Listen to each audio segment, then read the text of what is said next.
Allah menyatakan mengenai azwajan, bahwa Allah menciptakan makhluknya itu berjodoh-jodoh. Itu ayatnya apa? Subhanalladzi khalaqal azwaja kullaha mimma tumbitul ardu min anfusihim wa mimma la ya'lamun. Oke, jodoh itu hanya laki-laki dan perempuan atau ada perjodohan-perjodohan yang lain? Tidak harus. Jadi misalnya air itu H2O, H hidrogen 2, oksigennya 1. Itu jenis perjodohan zat. Ya. Kalau asam sulfat H2SO 4. Kalau NH3 natrium 1, hidrogen 3. Ambune gak enak. Nah, Pak Esa malam hari ini diperjodohkan oleh Allah di dalam kemesraan aransemen cinta dan musikal yang luar biasa, direstui Allah langsung. Anda pikir gampang? Kalau tidak dijodohkan Allah emang gampang. Semua orang yang nyanyi itu yang bunyi dulu musiknya untuk menentukan kunci nadanya, ya toh? Baru yang nyanyi ikut atau disepakati dulu.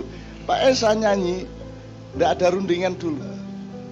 Pokoknya dia bersuara begitu saja, dan ternyata tidak ada masalah bagi Kiai Kanjeng untuk memasukinya karena memang Allah sudah menjodohkan mereka. Kan begitu. Dan yang dijodohkan Allah adalah orang yang ikhlas dengan ikhlas. Ya, Pak Muzamil, ada kalimat Allah yang negasinya az-zani az-zaniyatu la yankihuha illa zanin. Oke. Kalau orang-orang yang penyelingkuh, dia tidak akan kawin dengan siapapun kecuali juga dengan penyelingkuh. Tapi orang-orang yang ikhlas pasti akan berjodoh dengan orang-orang yang ikhlas. Dan pada malam hari ini semua sampai yang ke belakang, sing ketok gak ketok, sing ning kono-kono, ning wit-witan, ning buk-buk, ning tembok-tembok, semua adalah orang-orang yang ikhlas pada malam hari ini. Dan kita akan diperjodohkan oleh Allah SWT tidak hanya di dunia tapi juga di kampung halaman asli kita kelak, yaitu surga, Jannatun Naim. Khalidina fiha abada. Coba tak tanya, Anda ini makhluk penduduk bumi yang sedang berjuang mencari surga, ataukah Anda ini penduduk surga yang sedang outbound di bumi? Outbound itu wong Jawa ngarani piye? Mampir ngombe, urip ning mampir ngombe. Jadi ini bukan tempat kita membangun sesuatu yang permanen. Ya, kalau mau bangun infrastruktur surga. Itu ya. Jadi kita ini penduduk surga karena Mbah Adam adalah penghuni surga, dan kita besok-besok akan menjadi penghuni surga. Dan sok-sok pengajian ini meneh ya ning swarga ya. Ning kono wis ora ono tausiah, wis ora perlu, wis mlebu swarga, wis ora perlu dinasihati apa-apa. Pokoke ning swarga wis beres urusane, gari bermesraan. Tinggal bermesraan di surga gitu ya. Ya tak dongake sing ora tercapai untuk menikahi seorang wanita yang diidamkan, nanti Allah mentakdirkannya menjadi suami istri di surga. Jadi gue tenang is, ning jono ora rabi meneh rapopo, sing penting ning swarga sesuk entuk cah-cahayu. Amin ya rabbal alamin. Nek ento. Oke, secara serius habis ini saya mohon kepada ketua MWCNO, karena saya punya saran begini. Ini kan ada tantangan-tantangan kepada Nahdliyin dan Nahdlatul Ulama yang hubungannya sama perbedaan faham terhadap Islam. Ya. Jadi sekarang ini umat NU sedang berhadapan dengan tafsir-tafsir baru mengenai banyak hal. Misalnya mengenai tahlilan, mengenai kenduren, apa meneh, weweh, selawatan, ziarah kubur, sedekah bumi, sapi turute.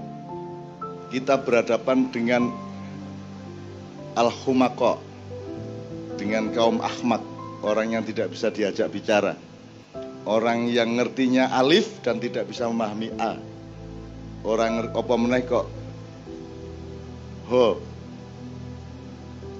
engko hono coroko haram, engko selapanan haram suwe-suwe, Saya itu minta dengan sangat satu. Nahdlatul Ulama dari pusat, entah bagaimana pengorganisasian dan pengelolaannya, itu menyusun dan menerbitkan buku fikih, katakanlah mungkin namanya fikih Nahdliyah, yang pasti berisi fikih-fikih yang dasar, yang default mengenai hal-hal yang setiap hari menjadi panduan bagi orang Islam, tapi ada tekanan atau aksentuasi terhadap tantangan-tantangan yang sekarang sedang terjadi. Jadi ada fatwa yang jelas mengenai ziarah kubur, ada fatwa yang jelas mengenai kenduri, ada fatwa yang jelas mengenai selawatan, musik, dan lain sebagainya. Panduan resmi dari Nahdlatul Ulama kalau ada, itu akan sangat bagus, sehingga kita tidak setiap kali buka meneh aku kudu jelaskan meneh ibadah mahdhah begini, muamalah begitu, dan seterusnya. Kalau ada buku panduannya tinggal dicetak kembali, dibagi. Dan itu sebenarnya tidak ada masalah dengan semua paham-paham baru itu kalau Nahdliyin sendiri punya pemahaman yang cetha mengenai Islam. Sebenarnya pertahanannya cuma itu, tidak usah marah kepada orangnya. Kalau orangnya punya pendapat kayak apapun, biar saja, asal Anda sendiri yakin dengan yang Anda pahami mengenai Islam. Termasuk Kiai Kanjeng sejak tahun 90-an awal ya wis diharam-haram kayak gitu. Kita pernah pentas di Ancol ya diprotes karena haram. Karena menurut mereka musik itu haram. Jadi nganti saiki urung paham Kiai Kanjeng musik haram ki piye. Sing dimaksud musik ki apane? Apane? Unine, lagune. Nek lagune qiraah iki ya nganggo musik, ngimami ya nganggo musik, mosok ngimami. Mosok azan bunga-bunga Allahu Akbar. Ayo sholat. Enggak bisa, itu pun musik loh. Namanya rap itu. Allahu Akbar, Allahu Akbar. Ayo sholat, ayo falah. Itu ya musik. Dadi sing piye sing ora entuk iki nadane, nek nada ora entuk ngomong berarti banyak haramnya, mergo ngomong mesti nganggo nada. Piye le kabare kan ada nadanya. Kalau orang Madura ndak rembek sampean. Ndak rembek cong, yang itu kan itu nada. Sing diharamke sing endi? Nek irama, bagaimana hidup tanpa irama? Bunyi, bagaimana hidup tanpa bunyi? Kan begitu. Jadi yang diharamkan adalah alatnya. Alatnya. Lalu terus untuk apa? Allah menciptakan benda, menciptakan kayu, menciptakan logam. Kalau tidak untuk kita nikmati, sepanjang tidak melanggar syariat Allah. Maka kita harus paham, sing jenenge melanggar sing kepriye. Moga kita ulang satu lagi ya. Kita ulang satu tok aja. Islam itu terdiri dari 3,5% dari ayat Al-Quran yang namanya ibadah mahdhah. Yang 96,5% itu ayat-ayat yang menyangkut ibadah muamalah. Gitu aja gampangannya ya. Istilahnya boleh beda. Tapi pokoknya mahdhah adalah yang oleh Allah diperintahkan langsung atau dilarang langsung. Kalau muamalah adalah inisiatif manusia untuk mendekat kepada Allah.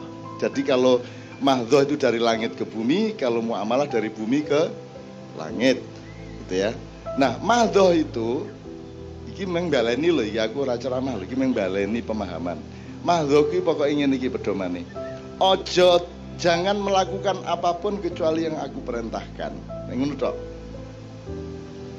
Jadi kalau tidak diperintah Allah tidak usah dilakukan. Jangan lakukan apapun kecuali yang diperintahkan oleh Allah Subhanahu wa taala melalui Rasulullah sallallahu alaihi wasallam. Kalau muamalah, lakukan apa saja. Apa wae sak karepmu asal tidak melanggar syariat Allah. Kan gitu. Dadi mancing entuk ora? Kanjeng Nabi tahu mancing ora? Ning mancing entuk ora? Ya kecuali mancing ning kolame tanggamu. Wah, kuwi sing salah udah mancinge ning panggonane kan gitu. Jadi lakukan apa saja asal tidak melanggar syariat Allah. Kan begitu. Sudah bebas apa saja. Nanti Pak Muzamil tolong menjelaskan konteks kalimat wa ma khalaqtul jinna wal insa illa liya'budun. Kalimatnya bukan inni khalaqtul jinna wal insa liya'budun, tapi kalimatnya adalah wa ma khalaqtul jinna wal insa illa liya'budun. Nanti dulu Muzamil. Ini urutannya begitu, nanti PR dulu. Nah, jadi sekarang ngerti ya. Kenduren untuk orang.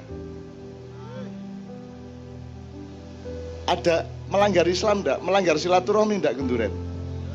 Baik enggak untuk silaturahmi? Mengakrabkan seduluran ora? Ya, karo nulung wong sing ora iso mangan. Nggih. Kowe kan seneng nek ana kenduren. Nek ora diundang kan kowe kelintar-kelintar ngarepe omahe.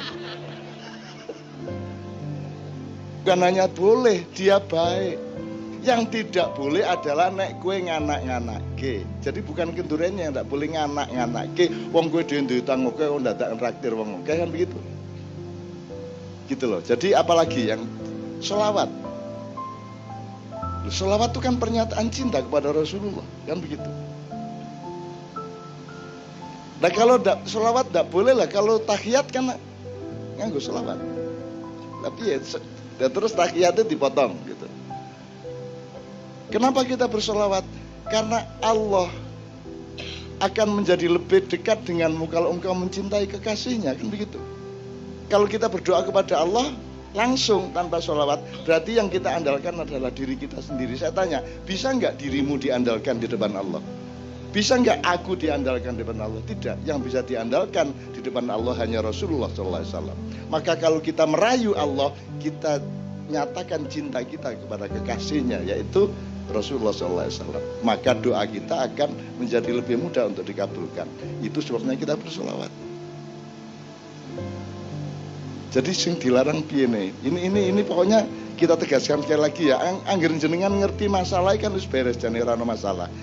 Karena Anda ini bertetangga dengan daerah-daerah yang ada gitu-gitu. Ya toh klebon-klebon sing ora lah kowe aja kupo, kowe wis ngerti kok. Apa meneh liyane ziarah kubur. Ziarah kubur ra entuk.